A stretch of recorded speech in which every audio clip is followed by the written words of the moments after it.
જિલ્લા ભાજપમાં એક પછી એક નેતા વિવાદમાં આવી રહ્યા છે, ત્યારે ભાજપના વધુ એક નેતા જેના ઉપર આક્ષેપ કરવામાં આવ્યા છે, જેના ઉપર છેતરપિંડીનો આક્ષેપ લગાયો છે ગુજરાતી અભિનેત્રી જેમણે ભાજપ યુવા મોરચા પ્રમુખ દીપક ડાભી સામે આરોપ લગાવ્યા, 3 કાર્યક્રમ કરાવ્યા પરંતુ નક્કી રકમ ચૂકવી નથી તેવા આક્ષેપ કરવામાં આવ્યા છે।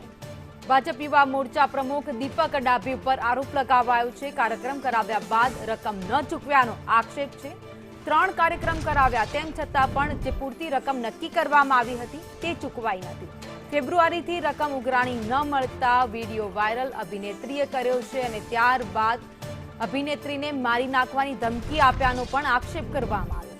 વાયરલ વિડીયોની સંદેશ ન્યૂઝ કોઈ જ પુષ્ટિ નથી કરતું।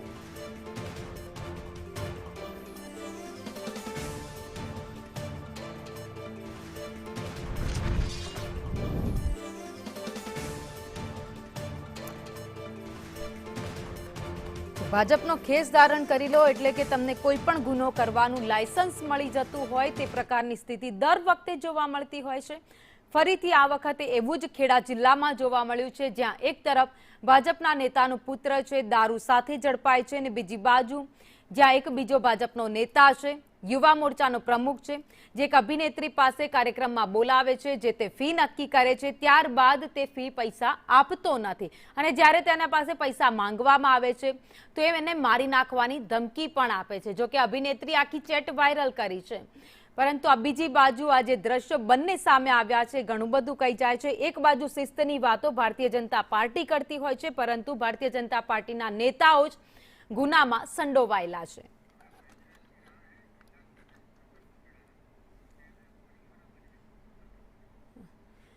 ખેડા જિલ્લા કોંગ્રેસ પ્રમુખ મહેન્દ્રસિંહ રાણા અમારી સાથે જોડાયા છે।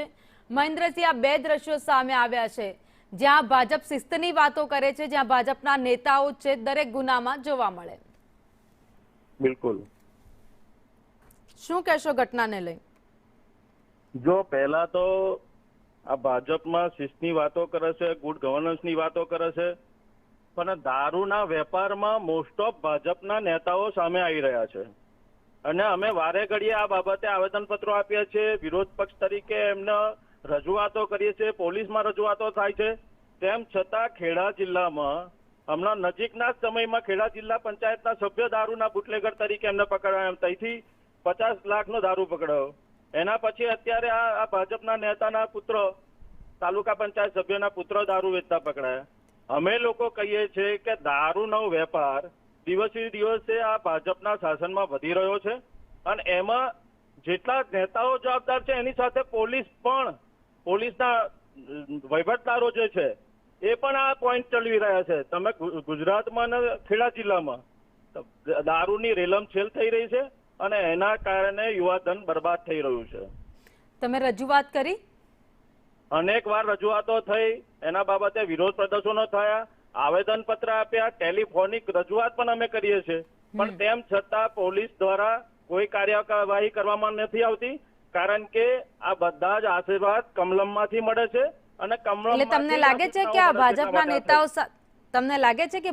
નેતાઓ સાથે પોલીસ પણ જોડાયેલી છે એટલે કોઈ કાર્યવાહી નથી કરતી? 100% પોલીસ એમની જોડે જોડાયેલી છે। એમના પોલીસ થાણામાં દરેક જગ્યાએ એમના કોન્સ્ટેબલ હોય કે એવા વહીવટદારો મૂકેલા છે અને એમના થકી જ આ દારૂના પોઈન્ટ સમગ્ર ખેડા જિલ્લામાં ચાલી રહ્યા છે।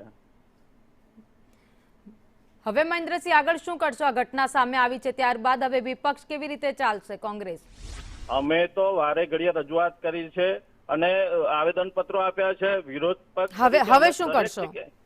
હવે જો અમે પહેલા એવું જ કહીએ છીએ કે આ નજીકના સમયમાં 1 મહિનામાં જ આ ભાજપના નેતાઓના ડાયરેક્ટ બુટલેગર તરીકે એ લોકો જો આવી રીતે આવી રહ્યા છે, અમે લોકો હવે નજીકના સમયમાં જ અલગ અલગ જગ્યાએ જ્યાં પણ અમારા તાલુકાના પ્રમુખ હોય કે શહેર પ્રમુખ હોય એમની જોડે લિસ્ટ લઈ અને અમે લોકો જનતા રેડ કરીશું, કારણ કે અમને ખુલ્લા પાડવા ખૂબ જરૂરી થઈ ગયા છે।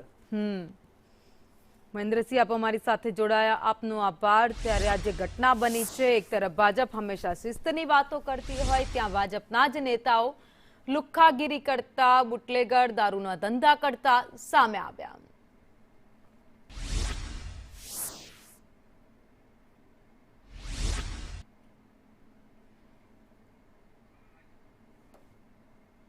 ત્યારે સવાલ હવે અનેક થઈ રહ્યા છે, શું ભાજપના નેતાઓ છે તો પછી એ લોકો પાસે પીળો પરવાનો છે કોઈ પણ ગુનો કરવાનો?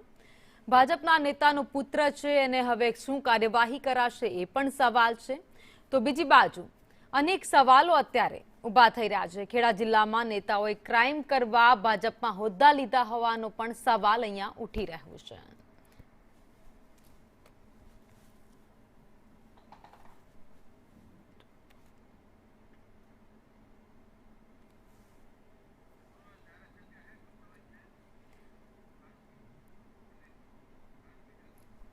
કપડવંજના પૂર્વ ધારાસભ્ય કાળુભાઈ ડાભી અમારી સાથે જોડાઈ ગયા છે. કાળુભાઈ, સંદેશ ન્યૂઝમાં આપનું સ્વાગત છે. એક તરફ શિસ્તની વાતો અને આ બીજી બાજુ આવી રીતે બુટલેગરના ધંધા કરતા ભાજપના નેતાઓ, શું કહેશો?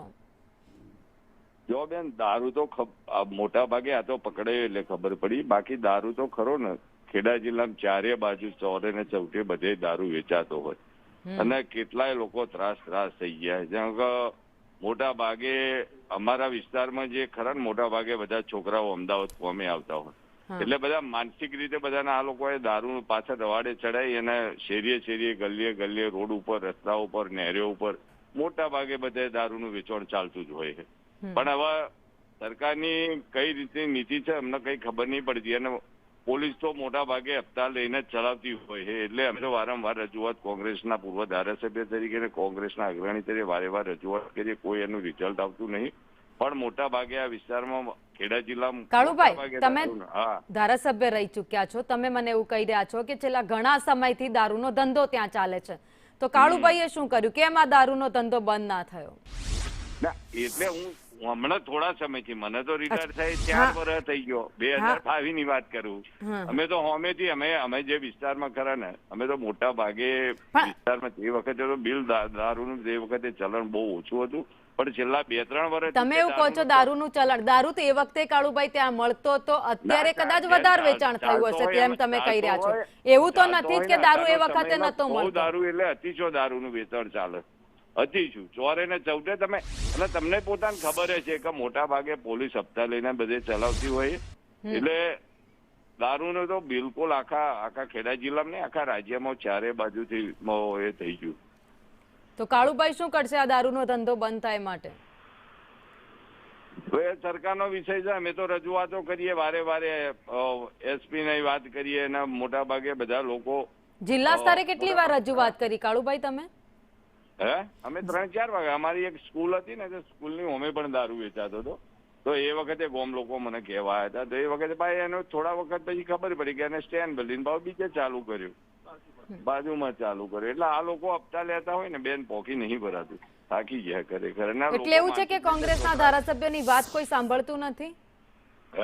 કોંગ્રેસના ધારાસભ્યોની વાત કોઈ માનતું નથી ને સાંભળતું નથી, એવું થયું? બિલકુલ, તંત્ર આપણી વાત સાંભળતું નથી, બેફામ થઈ ગયા બધા હપ્તા લઈને, બેફામ થઈ ગયા બધા. જે એનું ડિપાર્ટમેન્ટ ખરું ને પોલીસ ડિપાર્ટમેન્ટ, એ પૈસા લઈને બેફામ થઈ ગયું બધું. કાળુભાઈ, આપ અમારી સાથે જોડાયા, આપનો આભાર. કપડવંજના પૂર્વ ધારાસભ્ય જેમણે કહ્યું કે અત્યારથી નહીં છેલ્લા ઘણા સમયથી દારૂનું બેફામ રીતે વેચાણ થઈ રહ્યું છે, તેમ છતાં પણ કોઈ જ કાર્યવાહી કરવામાં નથી આવતી. ત્યારે હવે શું ભાજપના નેતાઓએ ભાજપનો ખેસ પહેરી લીધો એટલે એમની પાસે હવે પીળો પરવાનો છે દારૂ વેચવાનો? એવો સવાલ ઉભો થાય. એટલું જ નહીં, એક તરફ જ્યાં ભાજપનો નેતા જેનો પુત્ર દારૂ સાથે ઝડપાય છે, તો બીજી બાજુ જે દ્રશ્ય અમે આપને બતાવી રહ્યા છે જ્યાં ભાજપનો યુવા મોરચાનો પ્રમુખ છે જેણે અભિનેત્રી સાથે છેતરપિંડી કરી છે.